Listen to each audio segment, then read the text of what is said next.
ऐसी कई घटनाएं आप देखिए। ध्रुव जी जिनके साथ हुआ है, सृष्टि रो पड़ी है। ध्रुव जी को जिस समय सुरुचि ने लात मारकर धक्के देकर राजभवन से घसीटवा के निकाला था, वो ध्रुव जी के प्रसंग को जो सुनता है चीख चीख कर रो पड़ता है। लेकिन सुरुचि ने क्रिया खराब दिखाई दे रही है, क्रिया का परिणाम बहुत मीठा हुआ है। मैंने फिर बोल रहा हूँ, हमारे साथ घटना क्या हो रही है, घटना क्या हुई है, ये बहुत महत्व की बात नहीं। घटना हमको कहाँ लेकर आ गई, ये महत्व की बात। क्यों? सुरुचि जानती थी मैं तो भोग वासना की प्रतीक। सुरुचि का अर्थ है सुंदर सुंदर रुचिकर पदार्थ, भोग। पत्नी किसकी बनी है?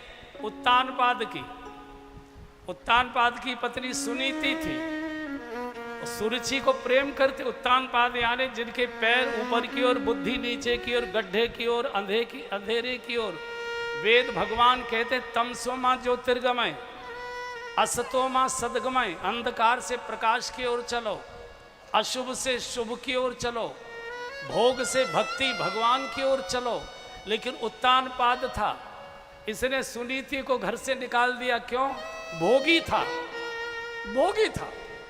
और भोगी सुनीति को नहीं रखेगा। सुनीति माने धर्म, नीति, श्रेष्ठ नीति, सदाचार, परोपकार, पूजा पाठ। ऐसे भोगी आदमी उसको नहीं रखेगा। निकाल बाहर कर दिया, झोपड़ी में वास दिया। 2 मार्किन की साड़ी साल भर में देता था पहनने के लिए। सभा से जौ प्रतिदिन भोजन के लिए दिए जाते थे। जौ की रोटी खाकर सुनीति ने बच्चे ध्रुव को जन्म दिया। सुरुचि कहते भोग वासना विलासिता, उसके गर्भ से बेटा पैदा हुआ, उत्तम नाम रखा गया। उत्तम का अर्थ है उत्तम गहन अंधकार। और बंधु और बहनों, भोग के गर्भ से तो अंधकार ही पैदा होगा, प्रकाश तो पैदा नहीं होगा। अब घटना होती है, ध्रुव आते हैं पिताजी को मिलने, उत्तानपाद को मिलने आते हैं। वो मैं विस्तार में नहीं जाऊंगा, उस प्रसंग को आप जानते हैं। जैसे ही बालक ने अंदर प्रवेश किया, प्रणाम किया, पिताजी मैं आपका बड़ा बेटा ध्रुव आपको प्रणाम करता हूँ। सुनीति का बेटा, सुनीति के गर्भ से जन्मा आपका बेटा, मैं आपको प्रणाम करता हूँ। सुरुचि ने कहा एक जो सेविका थी, इसको घसीट कर निकालो, धक्का मारो, यहाँ कैसे गया ये? एक 5 वर्ष का बालक मुड़ मुड़ कर देख रहा है, आंसुओं से रो रहा है। पिताजी क्या मैं आपका बेटा नहीं? क्या सुनीति आपकी रानी नहीं?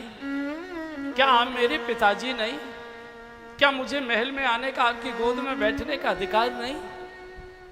एक शब्द उत्तानपाद बोले नहीं। क्यों? भोगी थे, और भोगी की वासना में डूबे व्यक्ति की आत्मा मर जाती है। वो अन्याय अत्याचार का विरोध नहीं कर सकता, आंख बंद करके रोते रहे।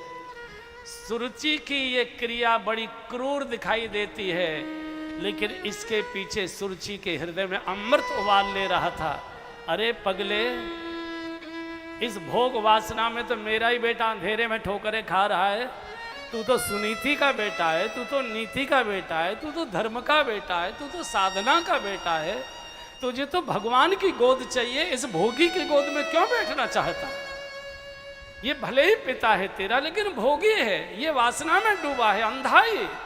इसकी गोद में क्यों जा रहे हो? भगवान की गोद में जाओ, निकलो यहां से। घटना क्रूर थी, लेकिन उन्हीं ध्रुव जी कोर्ट जा सकते थे, पूरी प्रजा ध्रुव जी के पक्ष में थी, विद्रोह करा सकते थे। लेकिन सुनीति ने कहा बेटा ऐसी गोद में क्यों जाते हो जहाँ कोई धक्का मारकर बाहर कर दे?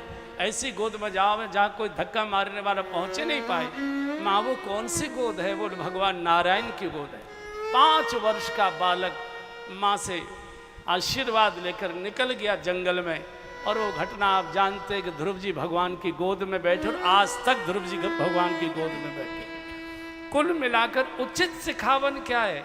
ये सुरुचि की लात ही उचित सिखावन थी। मैं फिर बोल रहा हूँ, हमारे साथ घटना क्या हुई ये महत्व की बात नहीं है, वो घटना हमको कहाँ लेकर गई। यहाँ कई साधु अब चले गए हैं, कोई न कोई घटना घटी, घर में झगड़ा हुआ, अपमानित हुए, लात मार के भाइयों ने निकाल दिया, कोर्ट नहीं गए, अयोध्या आ गए, भगवान के चरणों में आ गए, पूज्य बन गए, महापुरुष बन गए, वंदनीय बन गए। घटना क्या होती है महत्व की बात नहीं है, घटना हमको कहाँ ले